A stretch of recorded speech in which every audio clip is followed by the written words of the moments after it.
तर आजचा व्लॉग आपण केळवणाचा करणार आहे. म्हणजे आमच्याकडे म्हणण्यापेक्षा पूर्ण महाराष्ट्रातच पद्धत असली. मुलीचं लग्न ठरलं ना, तर लग्न ठरल्यानंतर लग्न व्हायच्या अगोदर तिला जेवणाला बोलवलं जातं. मग तुमचे मित्रमंडळ असतील, नातेवाईक असतील, पै पाहुणे असतील, अशा लोकांनी ना जेवणाला बोलवतात त्या मुलीला. म्हणजे एक माहेरची आठवण म्हणून तिला बोलवलं जातं. कारण लग्नानंतर ती सासरी जाते. सासरी गेल्यानंतर माहेरची काहीतरी आठवणीचे क्षण तिच्या लक्षात राहावे ह्यासाठी. तर मग तुम्ही जेवणाला बोलवल्यानंतर ना, तुम्ही व्हेज नॉनव्हेज असं कुठल्याही पद्धतीनं जेवण केलं तरी चालतं. म्हणजे व्हेजच करावं, नॉनव्हेजच करावं असं काही रीतिरिवाज नाही आहे. मुलीला जे आवडतात ते पदार्थ केले जातात. त्यानंतर तुमच्या हौसेनुसार कमी जास्त प्रमाणात डेकोरेशन पण तुम्ही सजावट वगैरे करू शकताय.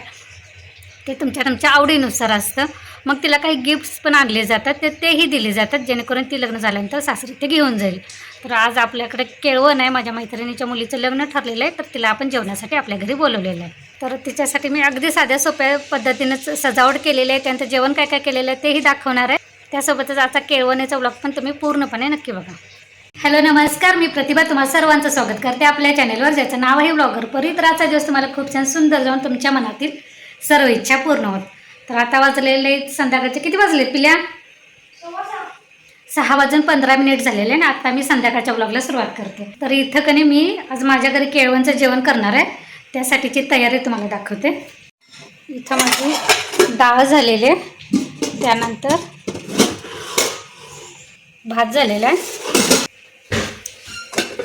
इकडे पनीरचा मसाला मी शिजत टाकलेला आहे तेल सुटायला. आता पनीर आणि मटार टाकणार आहे. मटण मिठातल्या पाण्यात शिजवून घेतलं आहे. तर व्हेज आणि नॉनव्हेज असं दोन्ही जेवण आहे.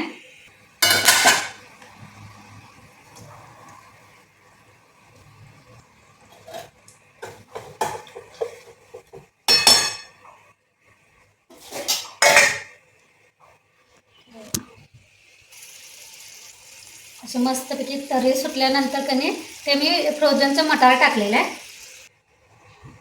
आणि यामध्ये कांदा टोमॅटो असं भाजला तेलामध्ये, ते बारीक केलेलं आहे.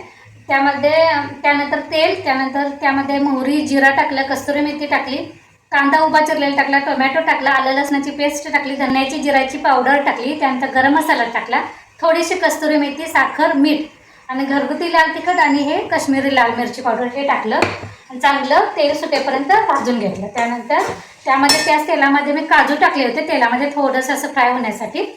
त्यानंतर तरी सुटल्यानंतर हे मटार टाकलेलं आहे. आता ह्यामध्ये मी पाणी टाकणार आहे. जितकं तुम्हाला ग्रेव्ही पाहिजे असेल का नाही त्या पद्धतीनं पाणी टाकायचं.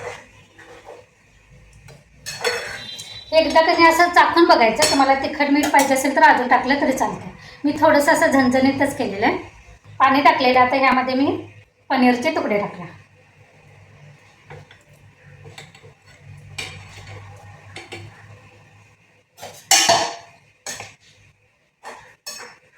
मस्तपैकी एकत्र करायचं, झाकण लावायचं आणि एक छानपैकी अशी उकळी येऊ द्यायची. कारण पनीर आणि ते मटार पण शिजायला वेळ लागत नाही, एका उकळीतच कणी शिजतं. तर मस्तपैकी आपलं तर्रीदार मटार पनीर तयार. पंधरा काठी जरा असं हवा थांब की रे, तू असं बघायला लागल्यावर मला ई नाव मिळते. मला एवढं मोठं बसणार वैशिष्ट्य केलं साच काय नाही, आम्ही काढतो का बस लावतो. तू कुठे फक्त बसायचं आणि खायचं काम कर. हां मस्तपैकी रस्सा तयार आहे. त्यानंतर इथं सुक्का मटण पण तयार आहे. आणि इकडं आमची हे कसं ठेवणार इकडे इकडे तयारी पण चालू आहे. दोन्ही बाजूला 2 समय ठेव. आम्ही या जायचं असते 2-3 व्हिडिओ बघितले.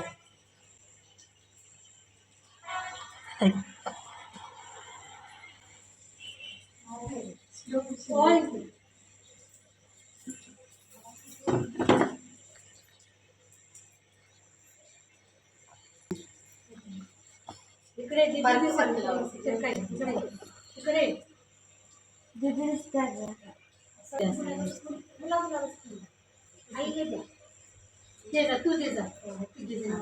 तू दे फुल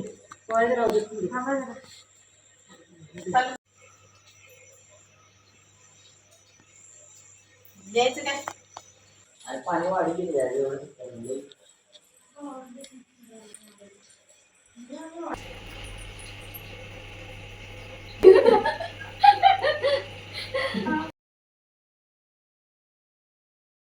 तर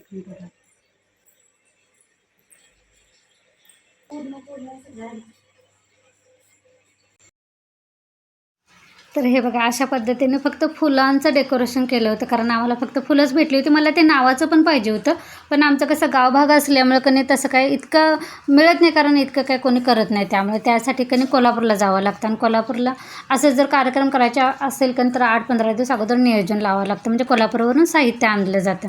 तर इथे आमचं गावभाग असल्यामुळे इतकं काय भेटत नाही, त्यामुळे फुलं आणि रांगोळी असं सोप्या पद्धतीनं आम्ही डेकोरेशन केलं होतं.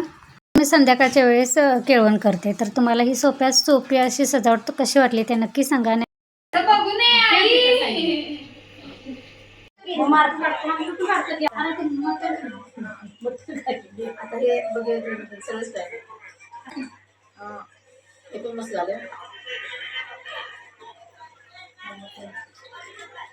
बुक्कट नवरी बंद करा, बघा किती चाललंय काय.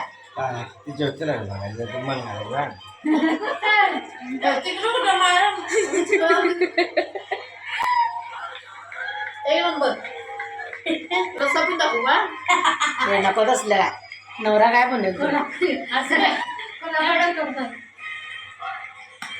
मस्त झालं हॉटेल टाईप ऍक्शन